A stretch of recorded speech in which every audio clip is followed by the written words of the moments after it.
सावन की यह कथा सुनते ही मन को मिलेगा अद्भुत सुकून। सावन की पावन कथा, सच्ची भक्ति का चमत्कार। सावन का महीना भगवान शिव को अत्यंत प्रिय माना जाता है। जैसे ही सावन का आगमन होता है, वातावरण भक्तिमय हो उठता है। मंदिरों में हर हर महादेव और ओम नमः शिवाय की गूंज सुनाई देने लगती है। भक्त शिवलिंग पर जल, दूध, बेलपत्र, धतूरा और भांग अर्पित कर भोलेनाथ का आशीर्वाद प्राप्त करने का प्रयास करते हैं। कहा जाता है कि सावन में भगवान शिव की सच्चे मन से आराधना करने वाले भक्तों के जीवन में सुख, शांति और समृद्धि का आगमन होता है।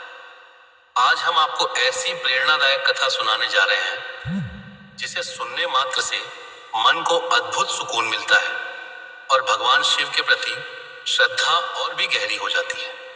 गरीब भक्त की अटूट आस्था। बहुत समय पहले एक छोटे से गांव में रामदास नाम का एक गरीब किसान रहता था।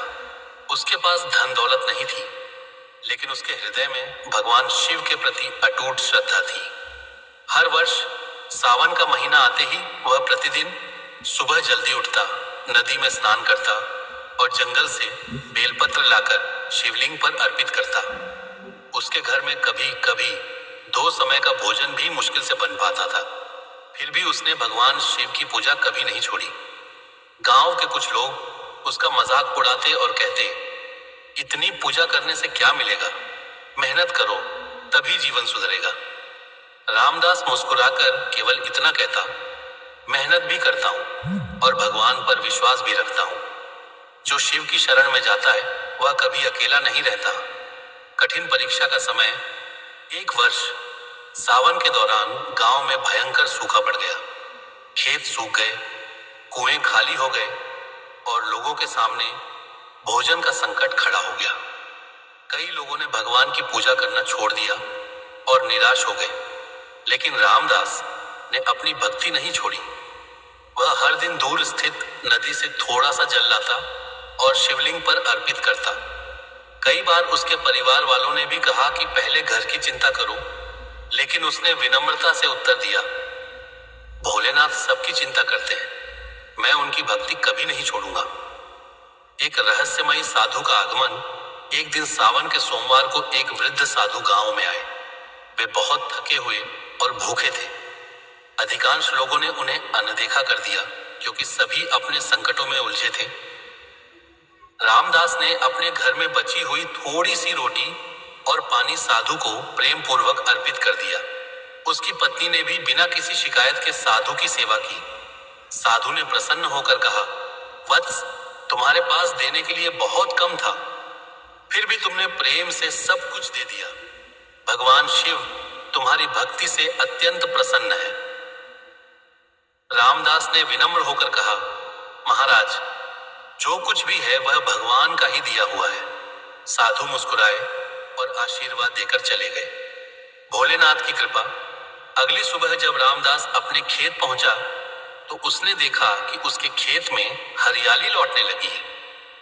कुछ ही दिनों में वर्षा प्रारंभ हो गई। पूरे गांव में अच्छी बारिश हुई और सूखे खेत फिर से लहलहाने लगे।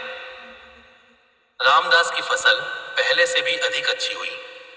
उसके घर में अन्न की कमी समाप्त हो गई। गांव के लोग आश्चर्यचकित रह गए। उन्हें समझ में आ गया कि सच्ची भक्ति कभी व्यर्थ नहीं जाती। भगवान शिव अपने भक्तों की परीक्षा अवश्य लेते हैं, लेकिन अंत में उनकी श्रद्धा का फल भी अवश्य देते हैं। गांव वालों का परिवर्तन। इस घटना के बाद गांव के लोगों का दृष्टिकोण बदल गया। जो लोग पहले पूजा का मजाक उड़ाते थे, वे भी सावन में भगवान शिव की आराधना करने लगे। उन्होंने सीखा कि पूजा केवल धन से नहीं होती, बल्कि सच्चे मन, विनम्रता और विश्वास से होती है। गांव में हर सोमवार सामूहिक शिव भजन होने लगे। लोग एक दूसरे की सहायता करने लगे।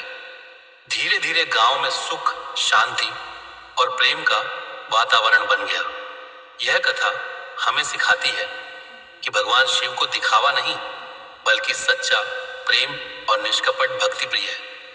यदि मन में विश्वास, कर्म में ईमानदारी और जीवन में सेवा का भाव हो तो भगवान अवश्य कृपा करते हैं। सावन का महीना केवल व्रत रखने का समय नहीं है, बल्कि अपने मन को पवित्र बनाने, क्रोध छोड़ने, क्षमा करने, सत्य बोलने और दूसरों की सहायता करने का भी अवसर है।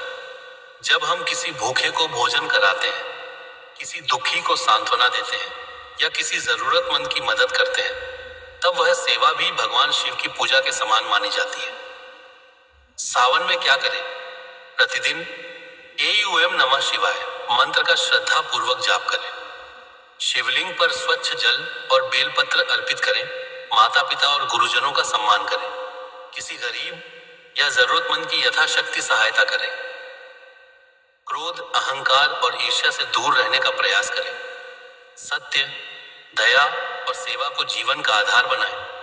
कहा जाता है कि जो श्रद्धा पूर्वक सावन की कथा सुनता या सुनाता है, उसके मन की अशांति धीरे धीरे दूर होने लगती है। भगवान शिव उसके जीवन में धैर्य, साहस और सकारात्मक ऊर्जा का संचार करते हैं।